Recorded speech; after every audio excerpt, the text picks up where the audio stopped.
Assalamualaikum warahmatullahi wabarakatuh. Alhamdulillah, salatu wassalamu ala rasulillah. La haula wa la quwata illa billah.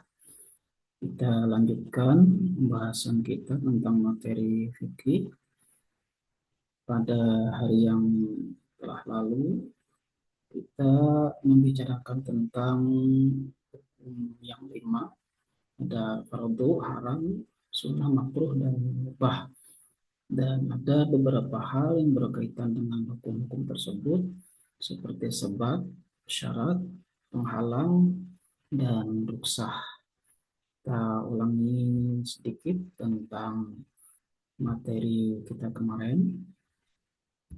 Kita sudah mengetahui bahwasannya eh, ada beberapa hukum dalam fikih yang bisa berlaku bagi seorang mukallaf atau orang yang sudah dibebani syariat Islam atau hukum Islam.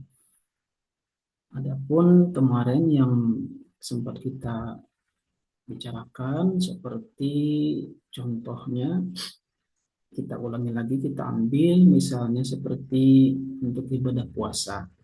Untuk ibadah puasa, untuk mengetahui apakah itu hukumnya wajib atau lainnya, maka kita melihat sebabnya, misalnya sebabnya ada, kemudian syaratnya juga ada, syaratnya, syarat-syarat puasa tidak dalam keadaan haid, kemudian lagi orangnya sudah balik, berakal, dan sebagainya, kemudian rukunnya sudah diketahui, ada niat, dan juga ada mengetahui tentang hal-hal yang membatalkan puasa.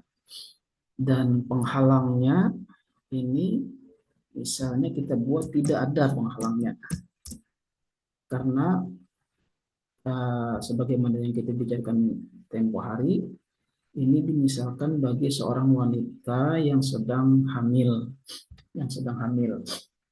Maka kehamilan itu tidak menjadi penghalang, tidak menjadi penghalang bagi seorang wanita yang ingin berpuasa.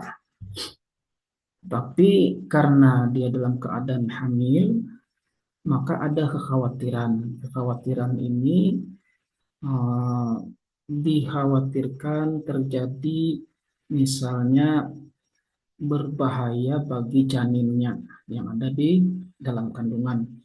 Sehingga kalau dia berpuasa bisa menjadi lemah dan sebagainya, yang ini kekhawatiran bagi seorang calon ibu yang akan melahirkan.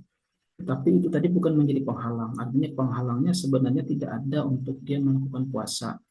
Karena dia khawatir dalam keadaan hamil berpuasa tadi, maka hal ini dimasukkan ke dalam ruksah, kita tambah, dimasukkan ke dalam ruksah atau keringanan.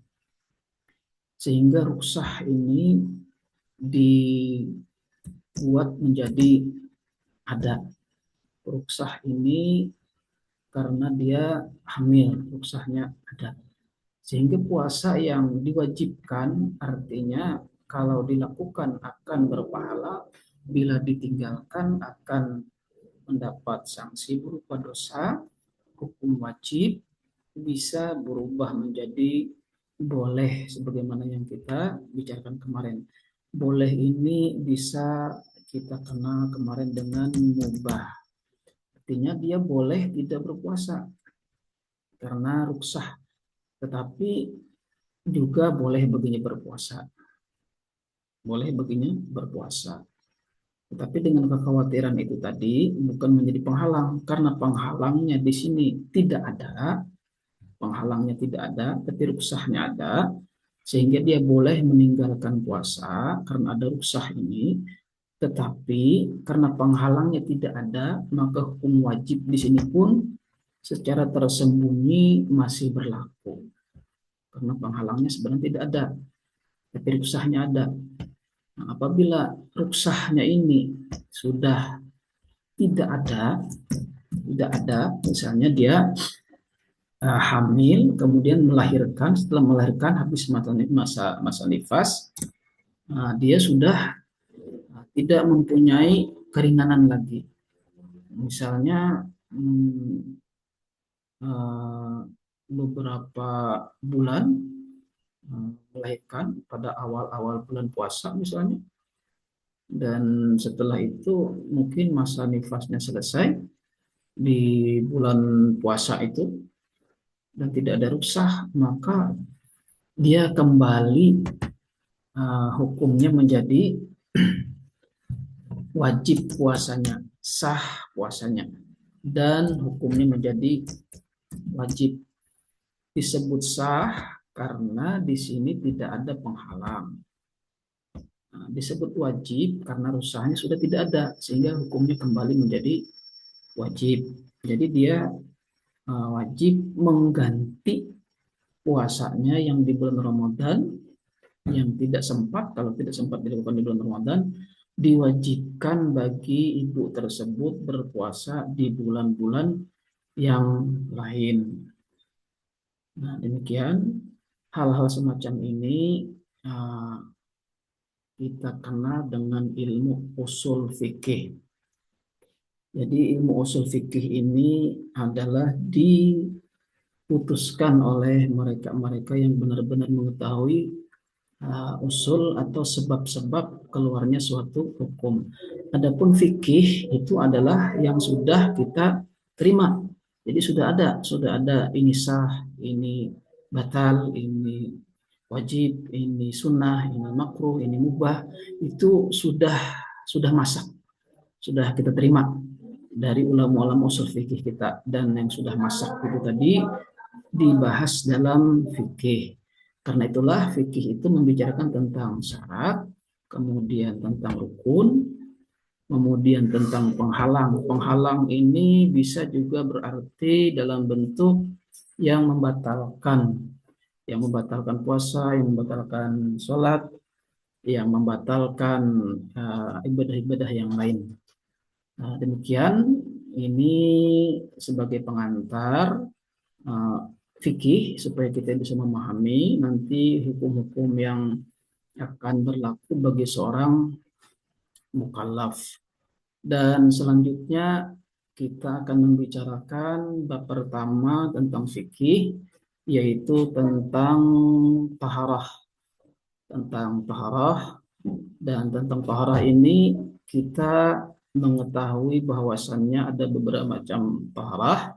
Nanti seperti ada wudhu, ada istinja, ada mandi, dan sebagainya. Dan itu nanti tidak lepas dengan syarat, rukun, penghalang atau yang membatalkan. Dan mungkin ada ruksah.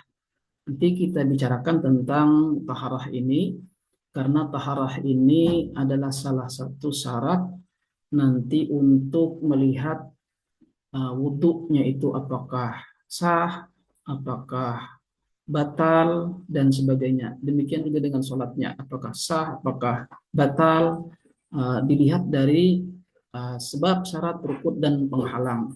Karena itu salah satu syarat wudhu adalah air. Maka dalam taharah ini kita akan membahas tentang persoalan air, beberapa macam air yang wajib kita ketahui terlebih dahulu sebelum kita membahas tentang taharah. Demikian uraian singkat ini. Nanti kita akan bahas tentang air.